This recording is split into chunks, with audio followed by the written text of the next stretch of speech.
Hello, I'm Isla. My dad gave me a choice: hand over full access to my bank account or get out of the house, so I did both. I thought leaving would finally bring peace, but it only exposed how deep their control had run. They used my name to take loans, my paycheck to keep the lights on, and when I stopped paying, they erased me from the family photo. They didn't just want my money, they wanted my silence. And when I broke that, they came for me harder. What happens when the people who raised you treat your boundaries like betrayal? When your only escape is cutting ties you never thought you'd have to sever? Would you walk away from the only family you've ever known just to protect yourself? As I closed my bedroom door, I heard the sound of Lowell's voice continue to echo behind it, low, firm, like a man used to being listened to. I didn't slam it. I didn't need to. The heaviness in the room did the work for me. I stood still for a second, staring at the carpet that had been in this house since I was in middle school, wondering how many words had been shouted over it and how many were never spoken at all. It was Sunday, barely past 2 in the afternoon, but the sky had already turned its usual Oregon gray. Rain pressed gently against the window pane, a constant rhythm that I usually found calming. Today, it felt like a countdown. They always say we, I whispered to myself, when they mean Lowell. I sat on the edge of my bed, trying to sort through what just happened in that living room. What they called a conversation felt more like a sentencing. Thora had her usual soft-spoken smile plastered on, the kind that could convince a stranger she was the glue holding us together. Joran barely looked up from his phone, and Lowell, he spoke like a man talking to a misbehaving employee, not his daughter. Time you put all your salary into the family account. That line kept playing over in my head like a broken record. I was already paying the water bill, electricity, and groceries, while Joran bought cases of energy drinks and video games with money he didn't earn. I paid the car insurance, on cars I didn't even drive. I brought in the only stable paycheck in that house.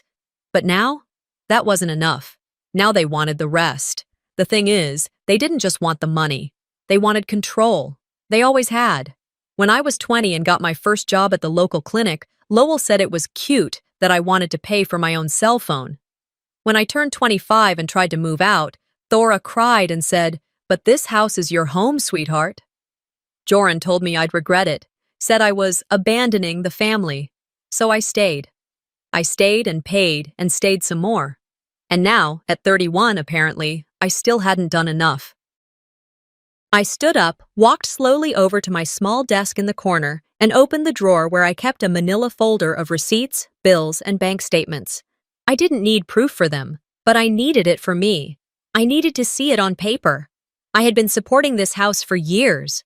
The front door creaked open downstairs. Footsteps, muffled voices. Joran laughed at something, probably a TikTok. Then silence again. I sat back down and tried to breathe. Not panic, just breathe. A memory floated up, uninvited. I was 19. My mom had been gone for 3 years. Lowell sat me down with that same voice and told me, "You're the woman of the house now. We need you to be strong." That was the first time he used that tone on me, the tone he normally reserved for men he didn't respect at the hardware store. I remember nodding, thinking it was love disguised as expectation. It wasn't. It was a contract I never signed. I leaned back in my chair, closing my eyes, hearing his voice again from earlier today. "If you live under my roof, you follow my rules." Except, it wasn't his roof. Not anymore. Not when I paid the mortgage. Not when I kept the lights on. Not when the only groceries in the fridge were there because I skipped lunch to stretch my budget. And then came the last line. The one that cracked something inside me. "You're the youngest. You should know your place." What place is that, exactly? The family wallet? The in-house ATM? The ghost who works quietly in the background and doesn't ask questions? I didn't argue, not out loud. That's how this family worked. Whoever raised their voice first got labeled emotional, irrational, or disrespectful. I knew that game too well. But something shifted inside me, something quiet but unmovable. Like the moment a tide turns and even the sand beneath your feet feels different. I picked up my phone and opened the Notes app. I titled the file, Things They Said. I started typing everything I remembered from the past hour. You don't have your own family, so help this one. You've been lucky we didn't charge you rent. Your paycheck will go to me first. If you need money, you ask me. You're the youngest. You should know your place. The words looked worse when written down. That was always the case with manipulation. It thrived in spoken form, in tone, in the ability to pretend you meant well. But in black and white, it lost its charm. It became what it always was, control dressed up as concern. I heard a knock on my door. Soft. Too soft. It was Thora. Sweetheart, dinner's in 20. I didn't answer. I didn't trust my voice not to crack. She lingered, waiting for something, then walked away. I stared at the wall for a long time after that. My reflection in the mirror across the room caught my eye. Not the face I painted for work or holidays. Just me, raw and unfiltered. And I realized something that made my chest tighten. They don't see me. They see what I give them, and the moment I stop giving, I won't exist to them. A few hours passed. The rain kept tapping against the glass. I stayed in my room. Didn't come out for dinner. Didn't respond when Joran knocked and said, "You good?" with all the sincerity of a barista asking if you want a receipt. That night, as the house settled into silence and the lights went off one by one, I sat on my bed with a blanket wrapped around my shoulders and whispered something out loud for the first time. I'm done. Not done like a tantrum, done like a fact. The kind that doesn't need to be explained, only lived. I didn't sleep much that night. The walls in that house were too thin, the resentment too loud, even when no one said a word. Rain kept tapping against the window like it had something to tell me, but I already knew. This wasn't new. It never had been. And I could remember exactly when it all started. The first time they used my name to take something that wasn't theirs. It was 2019. I had just gotten a promotion at the clinic, and I was still naive enough to think that being proud of your accomplishments didn't mean you owed them to anyone else. Joran had been job hopping since he turned 24. Car wash, vape shop, one of those fake marketing schemes that promised 6 figures if you just bought their starter kit. Nothing ever stuck. One Saturday afternoon, Lowell sat me down at the kitchen table. His tone was unusually gentle, which immediately made my shoulders tense. Your brother needs a vehicle, he said, but his credit isn't quite ready.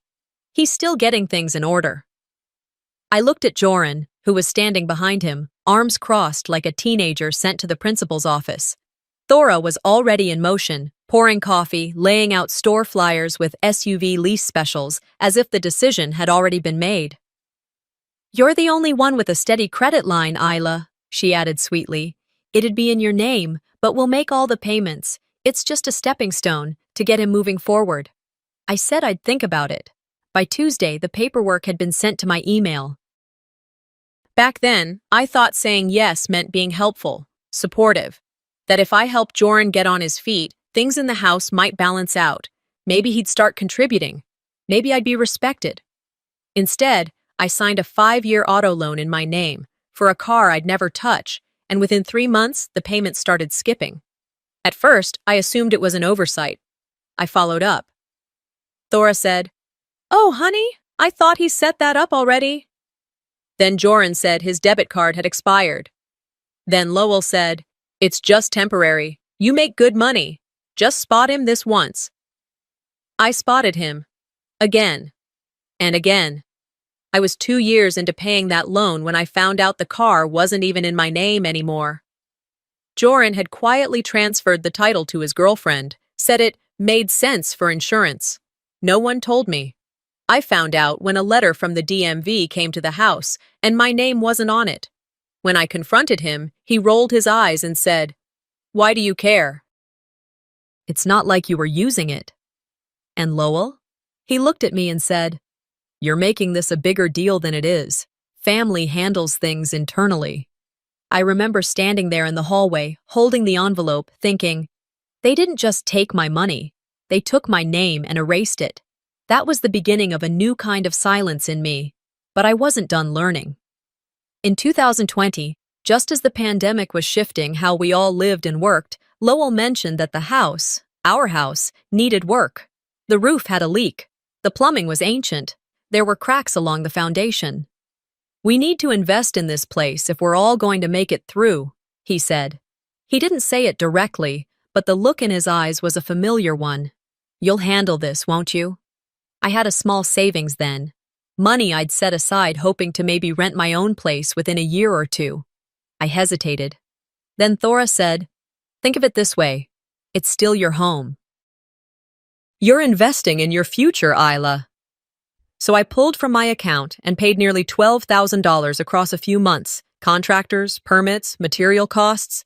I didn't complain. I thought finally, maybe this would secure something. A share, a name, a place.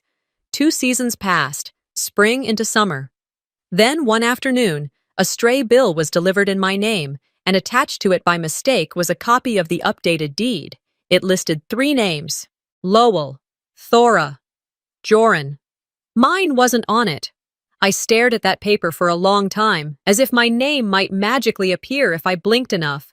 But it never did. That night, over dinner, I asked about it. Lowell barely looked up from his plate. "You live here because of us. You didn't buy it. You just helped out." Thora nodded. "Family doesn't keep score, dear." It took everything in me not to laugh. Because they did keep score when it came to what I owed, not when it came to what I gave, and the math never added up in my favor. I didn't fight them that night. I didn't scream or demand they fix it. That was the mistake I stopped making long ago. Instead, I took out my phone, went into my notes, and added another entry to the file titled "Things They Said." I didn't look them in the eye after that. I just kept eating my dinner and waited for the next storm. Now, in 2023, sitting alone in my room, I scrolled through old bank statements on my phone, transfer after transfer. The grocery orders, insurance renewals, maintenance fees, lines and lines of numbers that all ended with the same reality. They took, and I gave, not because I was weak, but because I believed if I gave enough, they might stop taking. My screen lit up again. A new message from the family group chat. Joran. Reminder, Dad's birthday is coming up. Don't forget your part. I didn't even open it. I just stared at it for a moment, then swiped left and hit mute. Outside, the rain had turned to a quiet mist, the kind that settles on the pavement and refuses to leave. I leaned back in my chair and looked around my room, the one I'd painted myself, filled with furniture I bought secondhand, made comfortable not by design but by necessity. It wasn't just a room. It was the only part of that house I didn't have to ask permission to exist in, and even that had started to feel rented. They said I owed them for staying here. But none of them seemed to remember how many times I paid the price. It started with a withdrawal I didn't authorize. $1,200. Gone. That night, I'd stayed late at work to finish payroll reports and file compliance documents for a last-minute audit. I got home around 8:45, poured a glass of water, and went straight to my room. The house was quiet. Joran had gone out with friends. Thora was watching one of those baking shows in the living room, and Lowell was snoring in his recliner with a half-empty can of beer warming on the side table. I kicked off my shoes, sat cross-legged on the bed, and opened my phone to check a pending payment for my dental bill. That's when I saw it. A transaction from earlier that day. Found $200 moved to a linked account. The thing was, I didn't link any account. My first thought was that it had to be a mistake. Banks screw up. People click the wrong thing. Maybe I'd sent it accidentally while transferring rent money. But the timestamp said it happened while I was in a Zoom training, one I could prove I'd been logged into the whole time. My gut sank. I tapped on the transaction, pulled up the account number it had gone to, and stared at the name that appeared beside it. Joran L. They didn't even bother to hide it. I put my glass down before I dropped it. For a minute, all I could hear was my own breathing, shallow, uneven. I wasn't angry yet, not exactly. It was more like numbness, familiar numbness, the kind I used to feel whenever I had to write another check to cover their unpaid bills. But this time, it hit differently. This time, I didn't approve it. The next morning, I skipped my usual breakfast at the break room table, and instead stepped outside during my 10-minute break to call the bank. After a short hold, a polite woman named Karen confirmed what I already suspected. Yes, the transaction was authorized through your login credentials, she explained. It was processed from a desktop IP address that matches one of your previous locations. What location? I asked, already knowing. Registered to Lowell M. Lanes. I closed my eyes. Of course. After hanging up, I walked back inside and sat at my desk, nodding along to my supervisor's updates about a vendor policy shift I didn't hear a word of. I couldn't stop thinking about how they got in. My email. I hadn't changed it in years. The old Yahoo address I made when I was 19, the one I kept using for password resets out of convenience. Lowell had helped me create it back then. Of course he remembered it. Maybe he even wrote it down. He probably had access to it for years. I'd never thought to check. Why would I? What kind of father would? I stopped that thought before it finished. I knew what kind. That evening, over dinner, I said it calmly. Did you move money from my account? Lowell didn't even look up from his mashed potatoes. Your brother had some overdue rent. We took care of it. You took care of it. With my money. You make enough. Don't act like it's some huge betrayal. Thora, sitting beside him with her napkin folded neatly in her lap, chimed in with that voice she reserved for de-escalation. It's not stealing, Isla. It's family helping family. No, I said, keeping my tone level. It's theft. And the fact that you don't see that is the problem. Lowell rolled his eyes. You'll get over it. It wasn't the first time I'd been dismissed, but it was the first time I let that silence between us linger like a threat. I didn't argue. I didn't cry. I just stood up, placed my fork down gently, and left my plate untouched. A week passed. No apologies. Instead, another request. This one came after dinner. I was in my room reading emails when there was a soft knock, followed by Lowell's voice. I'd like you to send me monthly statements from your account. I paused. Why? So I can help you manage your finances. Clearly, you're struggling with boundaries. I almost laughed. Not because it was funny, but because the audacity had crossed into the absurd. You stole from me, I said through the door. And now you want a front row seat?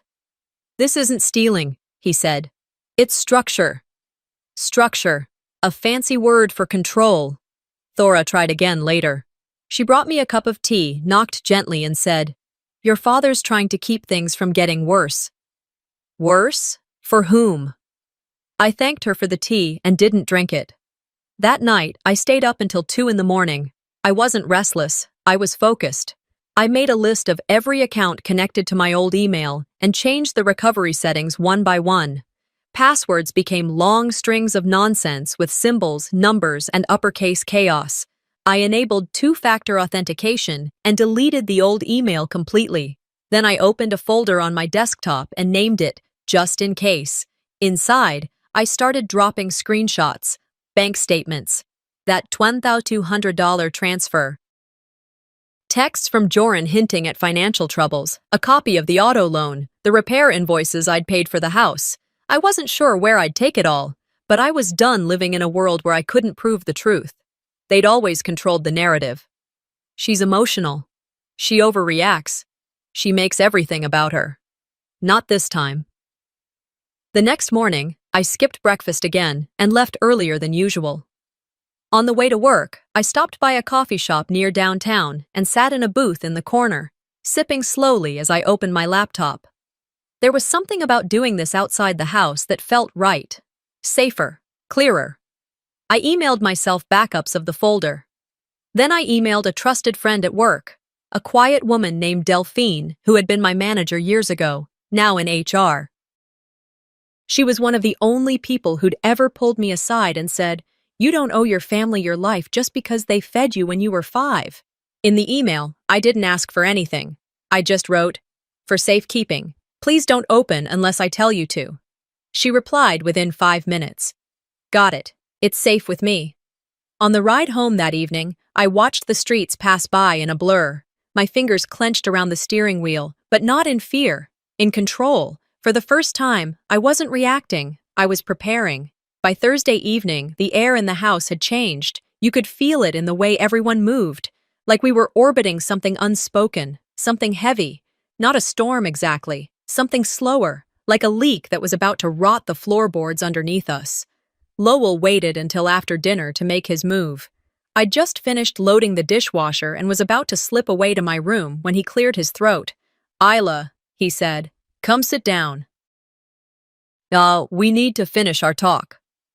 Thora stood at the counter with a dish towel in her hands, not drying anything, just standing there, wringing it. Joran, leaning against the fridge, glanced up from his phone but didn't say a word. I sat. Lowell folded his arms, looked me straight in the face, and delivered the line like it had been rehearsed. "From now on, I need full access to your bank account. No more hiding passwords, no more private funds. That's not how families operate." I didn't say anything. I waited. "You'll be on an allowance," he added. "500 a week, if you're good with it." "If I'm good?" I asked, voice flat. "It's fair," he replied. "You're living here. You use our water, our lights, our roof. That money should be part of the family's resources." I looked at Thora. Her lips were tight. Then she offered a sympathetic smile, the kind that always made me want to step backward. "Sweetheart," she said, "you don't need to keep money. You're a daughter. Next one day, your husband will take care of those things." I felt like I'd been dropped into a scene from a sitcom taped in the 1950s. Except this wasn't black and white. This was real, and they were serious. "You think I don't need to manage my own money?" I asked, calm but clear. "You're overthinking this," Joran chimed in, finally finding his voice. "Nobody's trying to steal from you. We're just making sure it's spent right." Lowell's voice rose, not in anger, but with finality. "If you live under my roof, you follow my rules." My hands were still in my lap, fingers woven together tightly. I stared at them for a moment. His roof, his rules. The irony almost made me laugh. The same roof I'd kept over all our heads with a paycheck they never asked where it came from, just assumed it would arrive. The same rules that shifted every time I asked for boundaries. There was a long pause. "You expect me to turn over my account?" I asked. Lowell shrugged. "Unless you're hiding something, I don't see the problem." The conversation was over, at least for him. I stood, slowly, letting the weight of the moment settle in the room. "I'll think about it," I said. I didn't need to look back to know they thought that meant yes. I walked to my room, closed the door, and let the air leave my lungs. Outside, the rain had started again, the kind that blurred streetlights and tapped softly against the windows without end. I pulled out my notebook and sat at my desk. I started writing a list. Close checking account at Union Pacific Credit Transfer Savings to new credit union. Cancel automatic transfers, electric, water, groceries. Remove autopay for Joran's car insurance. Review all email recovery settings. Find a family law attorney. My pen hovered over the last line for a moment. I underlined it. I didn't cry. I didn't shake. I didn't feel panic or rage. Just certainty. The next morning, I left earlier than usual. I told them I had to be at the clinic by 7, which wasn't entirely a lie. I had a 7:30 payroll meeting. I took the long way into town and stopped by the credit union I'd scoped out online. They were still closed, so I parked nearby, grabbed a coffee at a corner cafe, and sat watching people move through their morning joggers, parents juggling strollers, a woman walking her elderly terrier. They all looked like they had stories that didn't involve being asked to surrender their autonomy in the name of family. When the branch opened, I was the first one in. A polite teller named Melanie walked me through opening a new account. No joint access, no linked family names. Just me. By noon, I'd changed every password, rerouted direct deposits, and called each utility company to notify them of my departure from the billing cycle. I told them to send the next invoice directly to the primary homeowner, Lowell Lanes. When I got home that night, I found Lowell sitting at the table with a piece of paper in front of him. "Household budget," he said without looking up. "Just so we're clear where your money's going." I looked at the list. Groceries, $400, utilities, $300, Joran's car payment, $350, beer, and miscellaneous, $100, emergency buffer, $250, Isla's allowance, $500. At the bottom, he'd scribbled a total and circled it. "You're assigning me a salary," I said, more to myself than to him. "It's structure," he replied. "Helps keep things clean." "And Joran?" "He gets what he needs," Lowell said. "He's working on some new things. We need to support that." I walked away before I said something I couldn't take back. That night, I emailed myself a copy of the list, took photos, and backed up the documents, just in case. I didn't know yet what I'd do with them, but I was done trusting them to protect what was mine, done pretending I wasn't the one keeping that household alive. I went to bed early. The rain outside turned into sleet, clicking against the window like sharp reminders. They had no idea they'd just given me the final push. It wasn't Dad this time, it was Thora, with a smile that didn't reach her eyes and a tray in her hands. Later that same night, after I'd shut the door to my room and begun organizing my notes from the day, I heard a soft knock. Not the sharp, impatient kind that Lowell used, but a gentle, slow rhythm. When I didn't answer, she knocked again. "Isla?" Her voice was quiet, almost hesitant. "I brought you some chamomile." I stood still for a moment, debating whether to ignore her, but curiosity, or maybe something sadder, made me open the door just wide enough to see her face.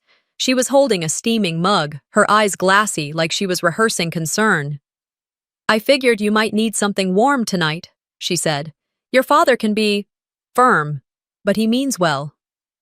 I didn't take the mug. Not right away. She stepped in anyway, placing the cup down on my nightstand without waiting for permission. "I'm not here to take sides," she went on, folding her hands together in front of her. "But this tension, it's breaking the family apart. You've always been the calm one, Isla, the one who keeps things balanced." I gave a short, disbelieving laugh. "Balanced?" "I know Lowell expects a lot," she said quickly. "But he's just worried. He thinks he's doing what's best." I didn't say anything, not yet. "He's proud of you," she added, "even if he doesn't say it." There was a pause, a long one. Then she stepped closer and wrapped her arms around me. It was soft, familiar in motion, but I felt none of the safety I'd associated with that gesture when I was younger. Her hands were warm, but her presence felt rehearsed, practiced, like she'd delivered the same scene before, just in different homes, different kitchens, different families. "I just want peace in this house," she whispered. "That's all I want." She pulled back, gave me a sad smile, and left before I could respond. The door clicked softly shut behind her. I stared at the untouched tea. The next morning, I was back at the clinic by 8 a.m., jumping into back-to-back meetings. A new intern needed onboarding. Supplies had been delayed due to a snowstorm in Spokane. I kept my head down and my focus straight. It wasn't until lunch that I felt my phone buzz. I stepped outside into the cold February air and found a bench near the staff parking lot. The message was long, Thora's name glowing at the top of the screen. "You know your father loves you, but what you're doing right now is hurting this family. He's overwhelmed, and it's hard for him to express himself the way you want. I know you're under pressure too, but this house needs you, Isla. Think about everything we've done for you. We've always been here." I stared at it, rereading the lines slowly. "Everything we've done for you." That sentence echoed in my head louder than anything else, as if my adulthood was a gift they'd granted and could revoke at any moment, as if feeding me as a child gave them a lifelong claim over my future. I didn't respond. I went back to work. The following week passed with stilted silence. We only spoke in clipped phrases around the dinner table, mostly Thora attempting casual conversation, and Lowell giving me side glances like he was waiting for me to come crawling back with an apology. But I didn't. Then came Thursday. It was during my break, parked under the small patch of tree cover in the staff lot, when my phone rang. The name that flashed across the screen was one I hadn't seen in weeks. Lowell. I hesitated, thumb hovering over the red button, but something made me press green. His voice was calm, too calm. "I realize I've been too hard on you," he said. "I wanted to call and tell you that." I closed my eyes. Okay. And I was thinking, he continued, maybe it's time we reset. Clean slate. No more tension. A beat passed. I waited for it. Then it came. But, he added, I'm in a bit of a bind this month. Just until the end. Nothing serious. I wouldn't ask if it weren't important. A few thousand should cover it. There it was. The apology with a price tag. He didn't even pretend there was no connection between the two. I didn't raise my voice. I didn't ask what the money was for. I didn't mention the auto loan, the house repairs, the stolen bank access, the years of pretending my existence was a footnote in my own life. I just said one word, one clean, clipped word. No. There was a long pause. And then his voice hardened, the facade dropping instantly. You're making a mistake, he said. You're going to regret this, Isla. I already regret too much, I replied, and ended the call. The next few hours at work were a blur of patient check-ins and insurance verifications. I went through the motions like a woman watching herself from a distance, but when I got home that night, I didn't sit down. I didn't rest. I didn't give myself time to overthink.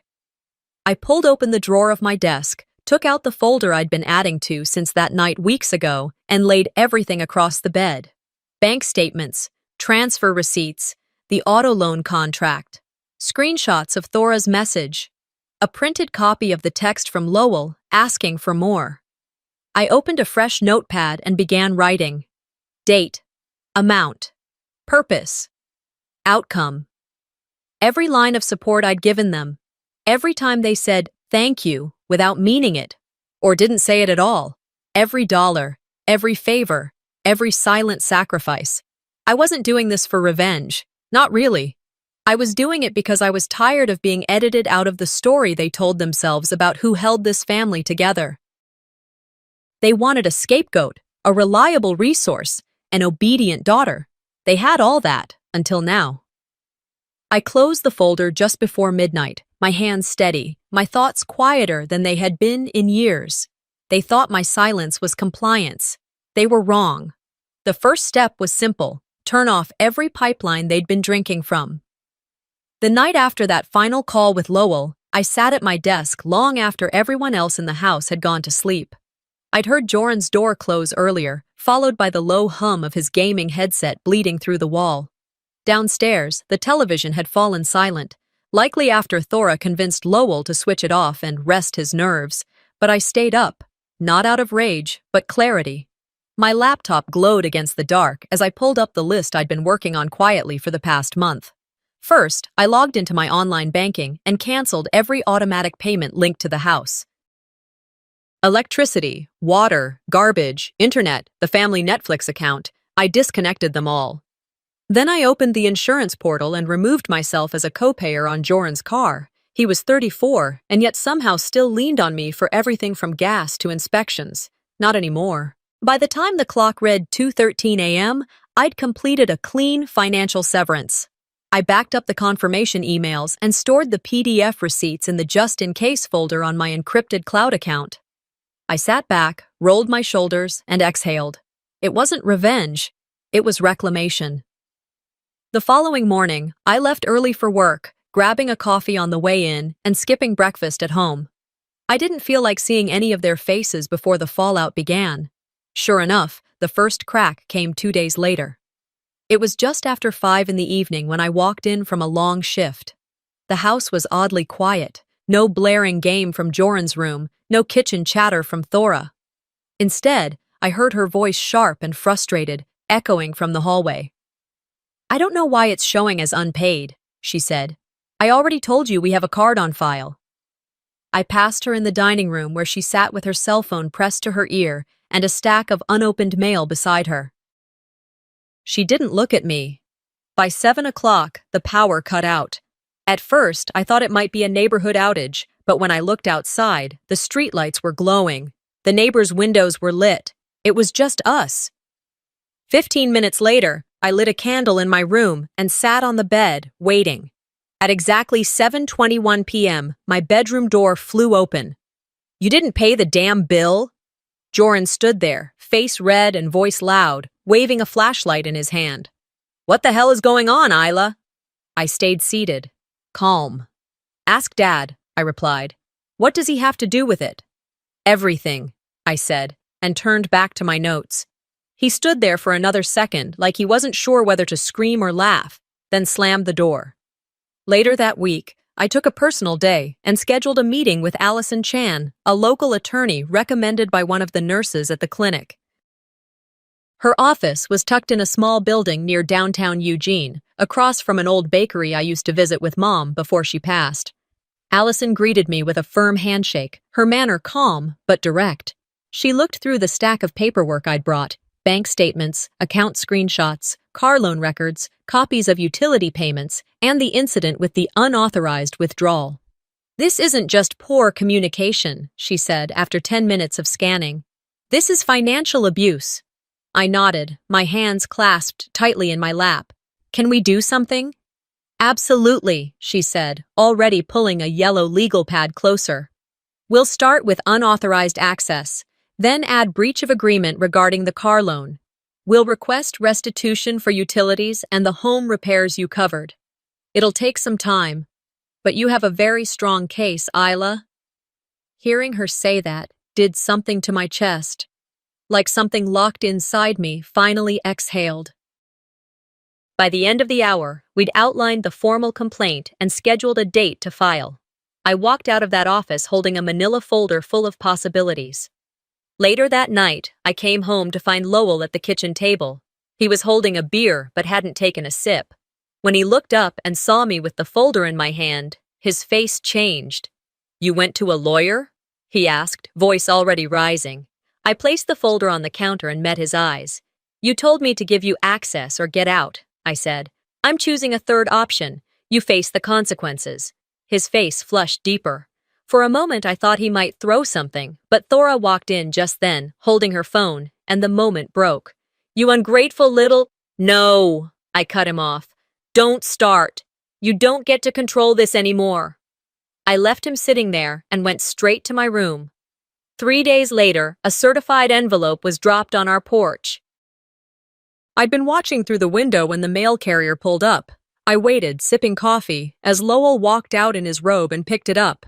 From my seat at the kitchen table, I watched his shoulders stiffen as he opened the envelope and unfolded the document. Joran walked in seconds later, still in pajama pants, scratching his head. What's with the drama?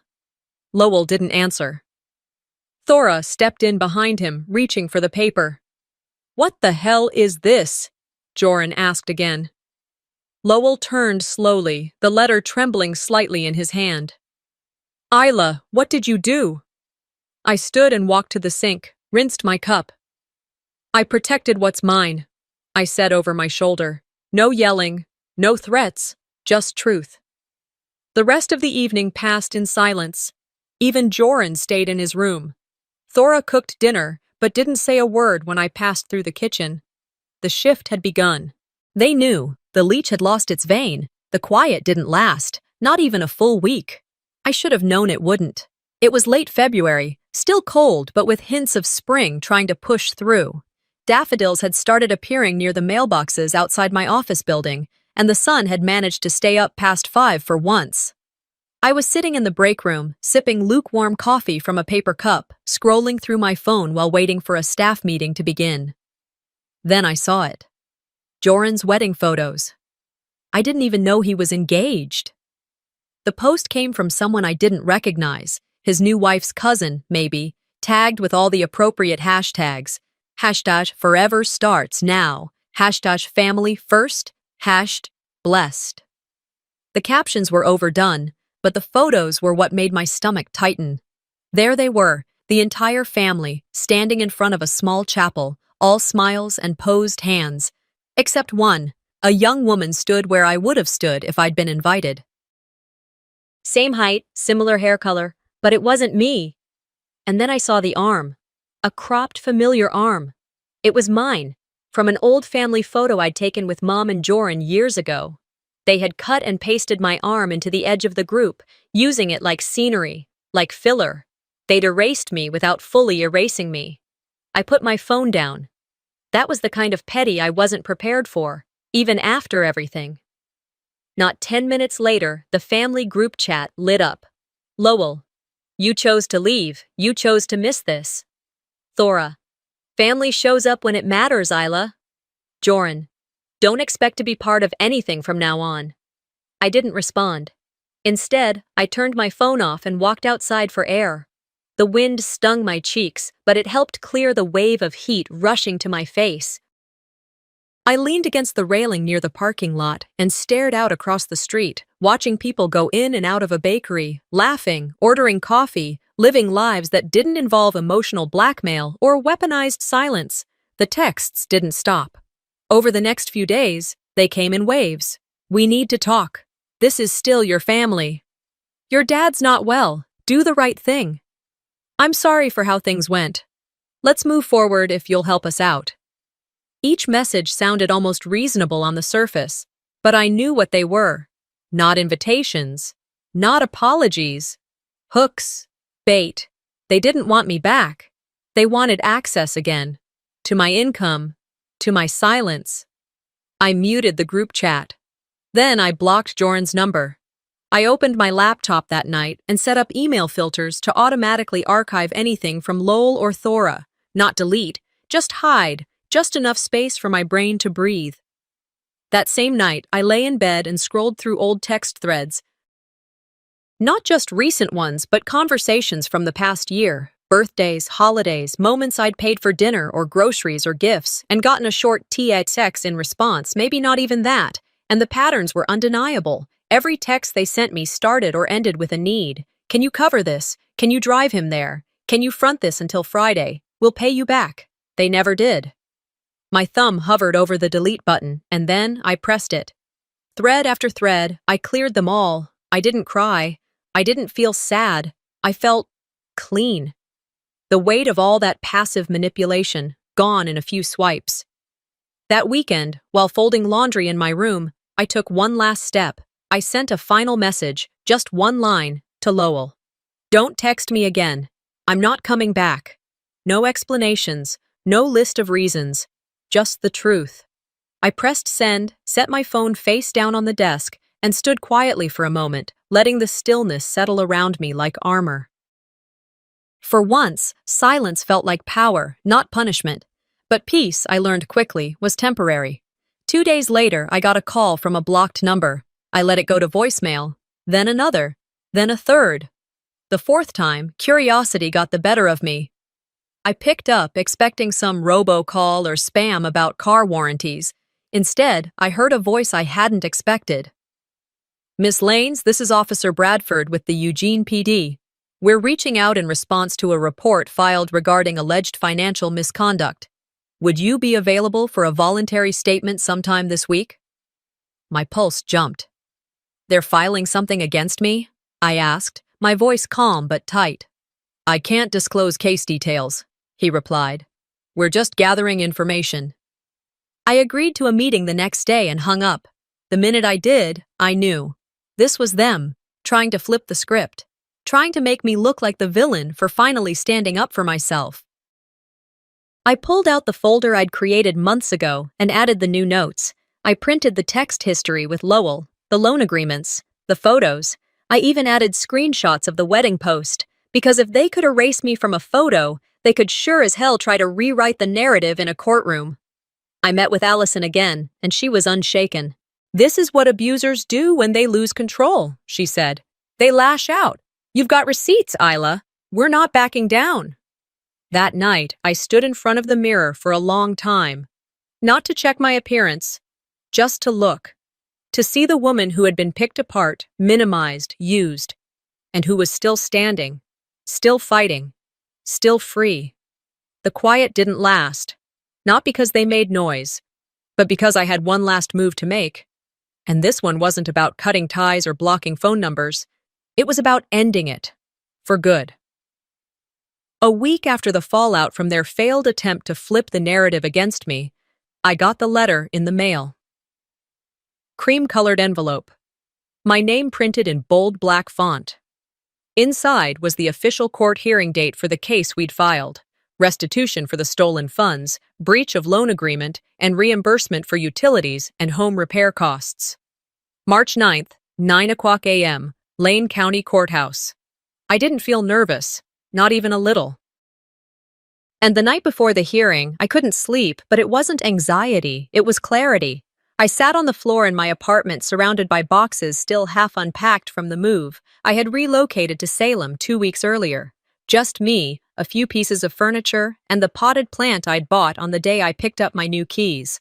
A small peace lily, resilient even when neglected. I had everything I needed: evidence, support, and resolve. I also had memory. And for some reason, the one that showed up in my mind that night wasn't about money or arguments. It was the only time I remembered Lowell saying something kind to me. I was 27. It was his birthday, and I had transferred $500 into his account without being asked. He was going through a rough patch again, though truthfully, his life had been one long rough patch with occasional beer breaks. I hadn't made a big deal of the transfer, just sent it quietly that morning. That night, he raised his glass and said, "See, that's my girl. Not, thank you. Not, I'm proud of you. Just that." His approval tied directly to a transaction. It wasn't about love. It was about leverage. I see it clearly now. The next morning, I got dressed in black slacks and a navy blouse. Nothing flashy, simple, grounded. I didn't want to look like I was playing a part. I wanted to look like myself. I met Allison outside the courthouse at 8:45 sharp. She was already there, holding her coffee in one hand, her case folder in the other. She smiled at me and nodded without needing to say much. We walked through security, took the elevator to the 3rd floor, and found our courtroom. They were already there. Lowell sat on the left side of the room, next to a public defender who looked like he wanted to be anywhere else. Thora sat 2 rows behind them, lips pursed, hair tighter than I'd ever seen it. Joran wasn't there. I didn't know if he was dodging responsibility or just didn't care enough to show up. The hearing began promptly. Allison was flawless. She presented our case with precision, detailed spreadsheets showing unauthorized transfers, bank statements highlighting withdrawals I hadn't made, records of the co-signed car loan, and receipts for thousands spent on house repairs, none of which had resulted in my name being on the deed. Lowell tried to defend himself.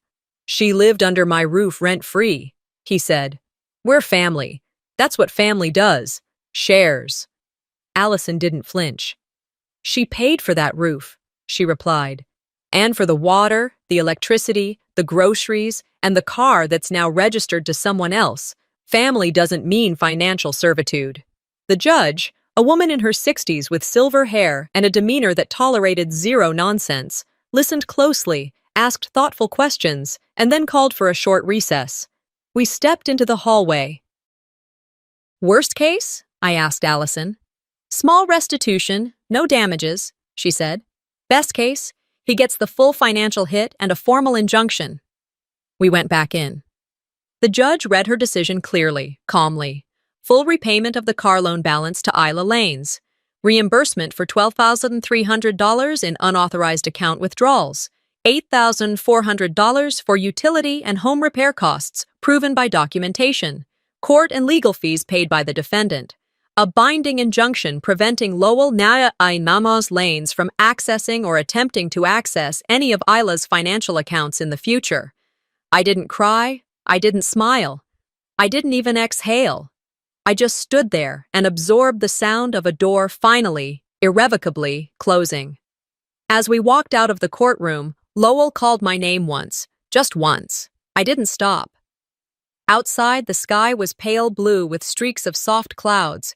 There was no fanfare, no applause, just a breeze that touched my cheek gently and moved on. Allison placed a hand on my shoulder. "You did it," she said. "No," I replied. "I stopped them. Now I still have to build something for myself." She nodded, then offered to grab lunch, but I declined. I wanted the rest of the day to myself. Back at my apartment in Salem, I opened the sliding door and stepped out onto the small balcony. The peace lily sat on the corner table, one white bloom open, the rest still waiting. I watered it slowly, letting the silence fill the space around me.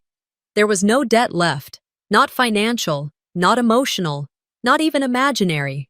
No more paying with guilt. No more transactions disguised as love. This life was mine again. And it was quiet, yes, but it was finally mine. Some wounds take longer to close. That's something I learned not from books or courtrooms, but from the quiet that came after. It had been nearly 2 months since the judgment.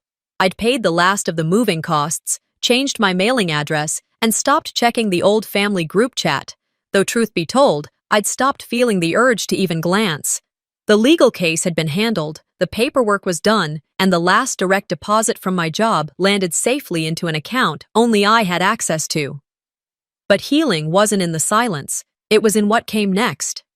My mornings looked different now. I'd wake up to soft light drifting through the blinds, no alarms blaring, no footsteps stomping past my door, no passive-aggressive coffee mugs left on the kitchen counter as a signal. Just me, the hum of the refrigerator, and the sound of birds outside. I'd brew a small pot of coffee, open the sliding door, and sit on my narrow balcony overlooking a modest street in Salem. Kids sometimes rode their bikes to the corner store. A retired couple 2 houses down walked their labradoodle around 9:00 a.m. each day. The neighborhood had its own rhythm, and slowly, I started syncing with it. That Saturday, the sun had shown up early, filling the sidewalks with warmth that felt overdue after a stubborn winter. I decided to walk down to the weekend farmers market a few blocks away. Nothing fancy, just local produce, some homemade soap vendors, and a guy playing acoustic guitar near the taco truck. I walked slowly, giving myself permission to exist without rushing. At one of the produce stalls, I reached for a bundle of asparagus at the same time an older woman did. We both laughed and stepped back. "You take it, dear," she said, smiling. "You sure?" "I insist," she replied. She had silver hair tucked under a sun hat, a long cardigan despite the warmth, and a cart already half full of greens and fresh bread. A few minutes later, as I browsed nearby, I saw her struggling to pick up a bag that had tipped from her cart. A few oranges had rolled across the pavement, one of them nudging against the curb. I stepped over without thinking. "Let me help you with that," I offered, bending down to collect them. She looked up, surprised but grateful. "Thank you. These bags get heavier every year." I helped her load them back in, and she sighed. "Would you mind walking me to my car?" she asked. "It's just around the corner." "Of course." We walked together slowly. She told me she used to come to the market with her husband, who passed a few years back. Now she still came, even if the bags were a little too much. I didn't say much, just listened. She reminded me a little of my mom, not in appearance, but in energy, grounded, present. When we reached her car, she opened the trunk, and I lifted the bags in carefully. Then, as I shut the hatchback, she touched my arm lightly and looked at me. "Are you okay, dear?" It stopped me cold. Not because she meant anything by it, but because it had been so long since anyone had asked me that without a motive attached. Not a question hidden in a favor, not a disguised manipulation, just a genuine check-in from a woman who had no reason to say it. I didn't answer right away. My throat tightened in that sudden, unexplainable way that emotions sometimes do, sneaking up when you think you've armored yourself enough. "I think I will be," I finally said. She smiled, nodded, and got into her car. I watched her drive away, the moment lingering in the air long after her taillights disappeared. I walked home slowly, letting that question replay over and over. "Are you okay?" There was no definitive answer. I wasn't magically healed. I didn't feel vindicated. But I felt lighter. Like the part of me that had been bracing for another blow was finally starting to let go. When I got back to my apartment, I took off my shoes and put the asparagus in the fridge. The sun was still pouring through the windows, warming the floors in golden strips. I stepped onto the balcony again. The peace lily I had bought after the court hearing had 2 new buds pushing up. I hadn't even noticed them growing. I grabbed my watering can and slowly gave the plant what it needed. That's what healing was, I realized. Not a moment, not a grand gesture, not a clean break. Just small things, daily, quietly. I thought about everything I'd lost, the illusion of family, the certainty that someone would have my back, the comfort of familiarity. And yet, in their place, I had gained something rare, peace, control over my own choices, and the knowledge that I could survive, not because someone caught me, but because I refused to fall. I sat back in my chair and let the sun hit my face. Some wounds stay. They don't close neatly, and they don't always stop aching. But so does the strength you found when you had no choice but to stand alone. Sometimes, walking away from your family isn't about bitterness. It's about survival. Isla's story reminds us that setting boundaries doesn't make you selfish. It makes you free. Have you ever had to choose peace over people who were supposed to love you the most? Tell me your thoughts in the comments, and don't forget to subscribe for more true life stories that cut deep and heal stronger.